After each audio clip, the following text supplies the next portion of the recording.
we love the Democratic Party. Can we, give, a good old for the Democrats? Yay! I love Democrats. Vote blue. Right, y'all? So anyway, I love the Democrats. They're great. Democrats are phenomenal. They're really the best party that has ever existed in the history of humanity. So we have an article here from apnews.com. LGBTQ people urge Democrats to forcefully reject GOP attacks. I love Democrats. You know what I mean? Right? They're great. So, we've got the Republican Party, and they're basically trying to commit a genocide of transgender and gay people. Right? And the Democrats are just watching. Isn't that great? It's just television. We just watch it all happen on TV. And so we got this article here. And let's read. The T stands for transgender. A teacher explains in a video on a Maine Department of Education website launching during the coronavirus pandemic. We got some storytelling, some creative writing here. A transgender person is someone who the doctors made a mistake about when they were born, the teacher says in a lesson plan targeted at kindergartners. But some people, when they get a little bit older, realize what the doctor said was not right. It's a decent way of explaining to a 5-year-old. I endorse it. Republicans later produced an ad accusing Democratic Governor Janet Mills, who is running for re-election against GOP former Gov Paul LePage, of using state money to create radical school lessons. Within hours, the lesson disappeared from the website, and Mills' spokesperson said the governor was on board with its removal. I love Democrats, don't you? Isn't that great?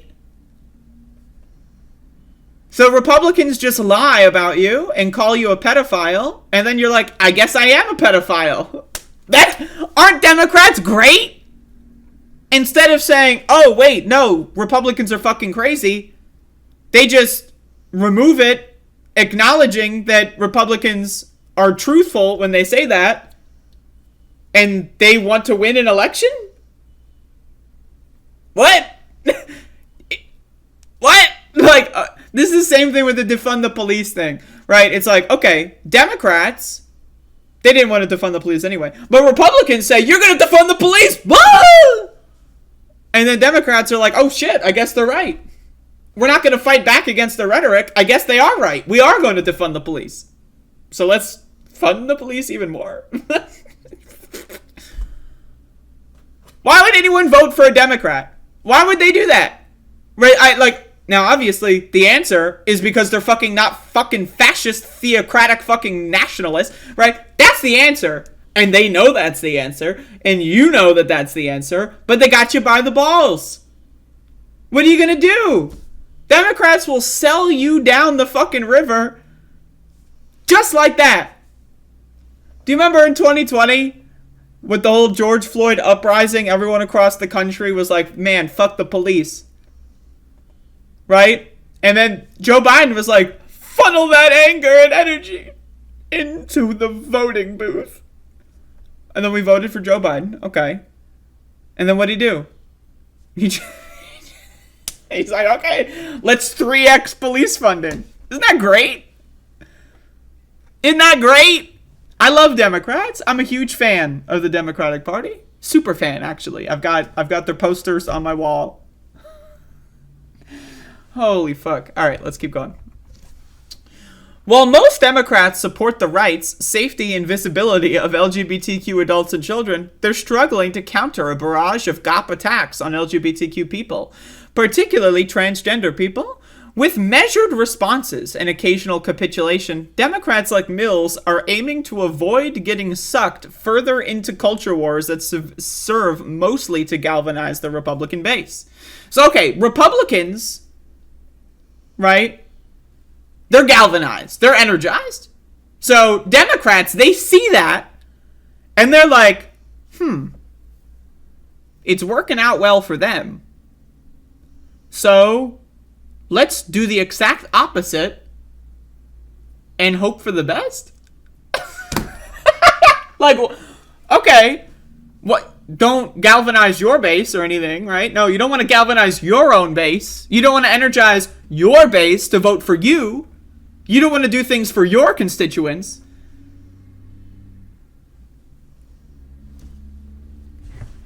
I mean, again, this fucking shit, man. Only the really, I hate to say this, but those with the lowest IQ. Jesus. As Democrats largely avoid direct confrontation, some LGBTQ people say they feel abandoned. Why would you feel abandoned? Kamala Harris just tweeted that she sees you. Did anyone see that? Kamala Harris, the vice president, mind you, tweeted out that she hears us. And not only does she hear us, but she sees us. So I don't know why everyone's freaking out. I don't know why everyone's freaking out about Democrats. They obviously can hear and see us, so... Our lives, this is a quote, and our existence are being used as political fodder to ramp up the GOP base, and they're not coming to our defense, said Deja Alvarez, a transgender woman who finished third in the Democratic primary in a heavily LGBTQ state legislative district in Philadelphia. They are not rallying the troops and saying, hey, we can't stand for this. Democrats are hardly silent on LGBTQ issues. They're hardly silent. What does that mean? Does that mean they're not silent? Because, okay. Here we go, okay. As Pride Month began this week, President Joe Biden tweeted his support for LGBTQ rights. Oh, they're not silent. They tweeted their support. Isn't that great? I feel supported. I feel seen. I'm heard. He recently named Karine Jean-Pierre as the first openly gay White House press secretary. And I didn't even know that until now. This is the first time I've heard this. So good job on marketing that one. Somehow I never heard this yet. Like, what, she's been the press secretary for, what, a month now? I didn't hear this until right now. This is news to me. Okay, but that's cool. And was critical of Florida Republican Gov. Ron DeSantis this year after he signed legislation to ban the discussion of sexual orientation and gender identity in kindergarten through third grade. So he was critical of someone doing something bad, and he tweeted his support. Isn't that great? This is awesome. I'm super confident with the direction of this country now. Even after she distanced herself from the Department of Education video, Mills released a statement this week ticking through LGBTQ-friendly legislation she has signed. She insisted that if she is reelected, Maine will remain a safe and welcoming place to live for LGBTQ people. Unless you're a teacher or work in the Department of Education, then you get thrown out the fucking window. Throw them into the fucking ocean. Toss them over the border into Canada. We don't need them. That's the thing. It's like, it's always it's the support for queer people when it comes to Democrats is always based on how convenient they perceive it to be at that time. There's never like, oh, we have an ideologically principled stance to defend these people's rights. It's, well, it's a little hot outside, so I don't really feel like it today. Or, I don't know, it's Pride Month, Coca-Cola just updated their fucking banner on Twitter, so I'll hop on the hashtag. You know what? It's always, is it convenient? Sure. If it's not convenient, fuck them. It's insane. And in Wisconsin, Democratic Gov. Tony Evers warned that if he loses in November, Republicans will take steps to ban books, especially those with LGBTQ themes. Of course they will. But again, note, Tony Evers warned that if he loses in November, Republicans will take steps to ban books. It's not Tony Evers is here for you, and he's making Wisconsin a safe place to live if you're transgender. It's, well, it already sucks, but if I lose, it's going to get worse. He's literally, the statement isn't, it is literally just campaigning on, that guy's going to ban some books about drag queens, so vote for me. What? That's your... I'm losing it, man. I'm losing it. I'm losing it. In fact, I might even go as far as to say that I already lost it. Holy fuck.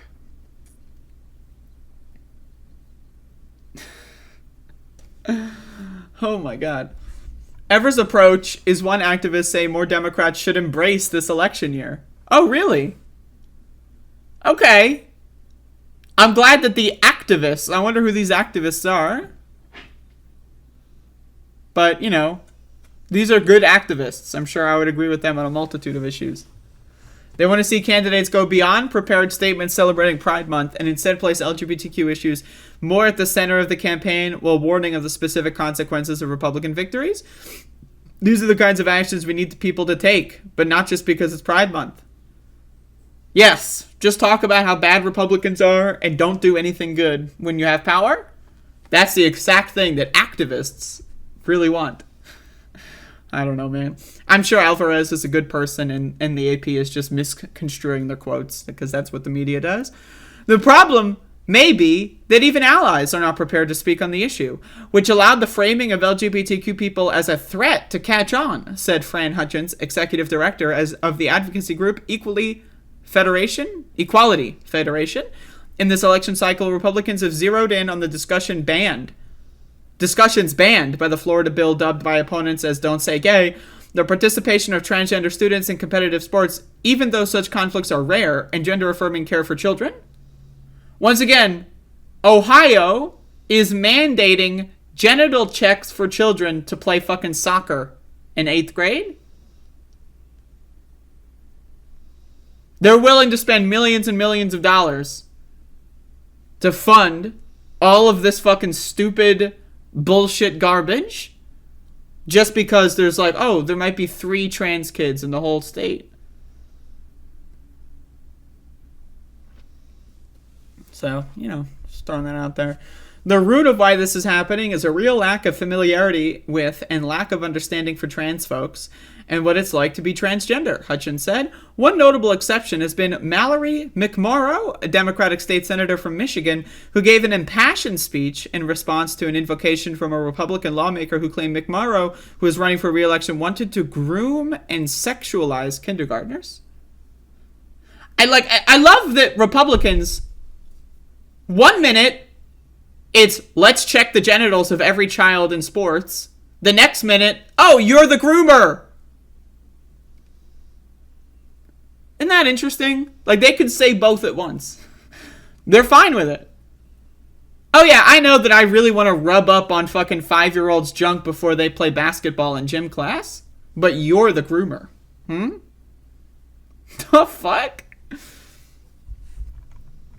The video of McMorrow's reaction speech and a related Twitter thread were widely celebrated, but there remains a sense, even by McMorrow, that she fell on a sword other Democrats are dodging.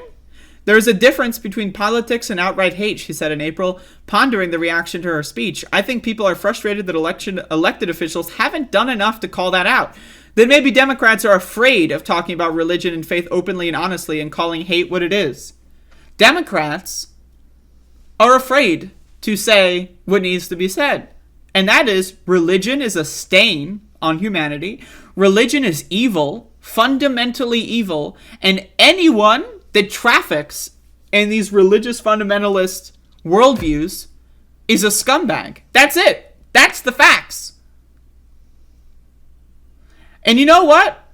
There are too many liberals and leftists that still pretend that religion is something that's okay. I'm sorry. We are living in a bubbling theocracy.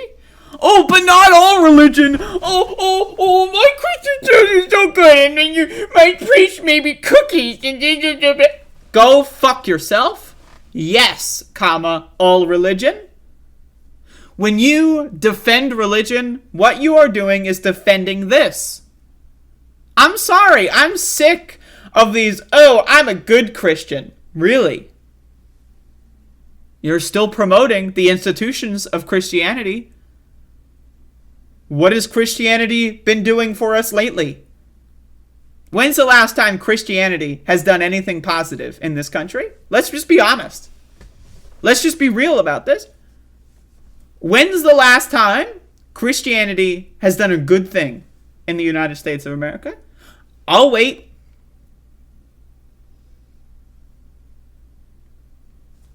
I'm going to have to be waiting a long time.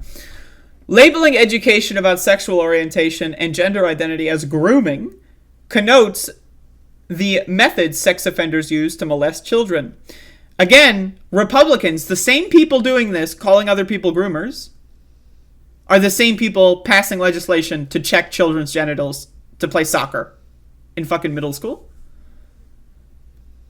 And as part of a push by conservatives to speak to parents' fears by equating such education with pornography and pedophilia. The teacher in the Maine video, Kalina Mills, no relation to the governor, said in a Facebook post that she has taught transgender non-binary preschoolers and that they deserve to be represented in the curriculum, the Portland Press-Herald reported. Public schools are for everyone and should therefore include everyone, the teacher said. Pretty basic. You are literally legally obligated to go to school. If you don't, officers will break into your house and steal you from your family if you don't go to school. So you are obligated to go to school. The school should be designed for everyone. It's that simple. If you are forced to go there by penalty of your parents being thrown in jail, I don't know, man. Maybe I'm crazy, but maybe the schools should be built so that people can succeed of all different kinds. And it's not even just with queer people. It should also be neurotypical people, right? They've got a rampage, right, on the schooling, but non-neurotypical people, right? Autistic people should be allowed to flourish in school. Doesn't happen also. People with, I don't know, stuff like ADHD should be allowed to flourish in school. But schools are one of the largest contributors to this like fake ADHD crisis where they convince a bunch of kids that they're broken because they're just slightly different and they don't absorb information like other people do. So you must be broken. Here's a bunch of pills and medications so that you can actually function in this system, instead of designing a system that makes it so that you can actually happily flourish, right? So I don't know, man. Maybe we need to just rethink schooling in this country, because as it stands, it's not so good.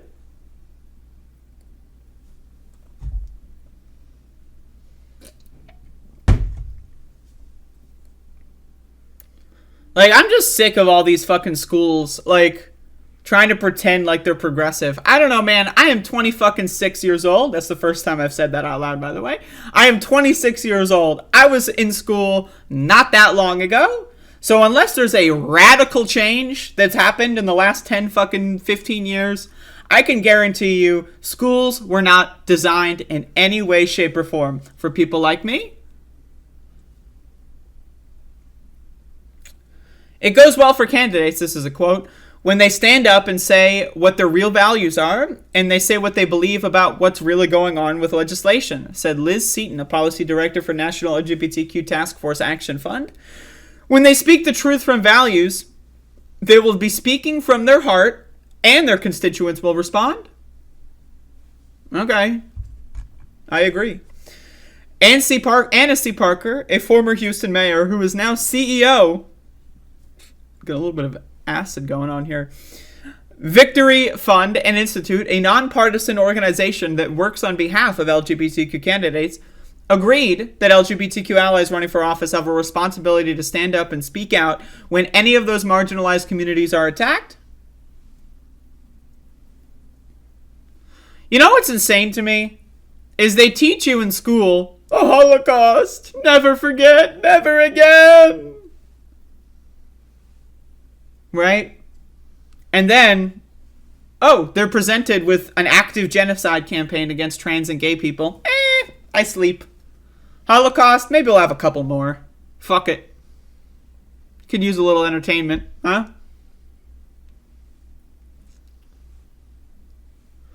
This fucking shit sucks. Political observers and activists noted parallels in today's rhetoric with that around same-sex marriage in 1990s and 2000s. It was only 10 years ago that former President Barack Obama, on the heels of Biden as vice president, endorsed same-sex marriage. That was 16 years after another Democratic president, Bill Clinton, signed the law that blocked it.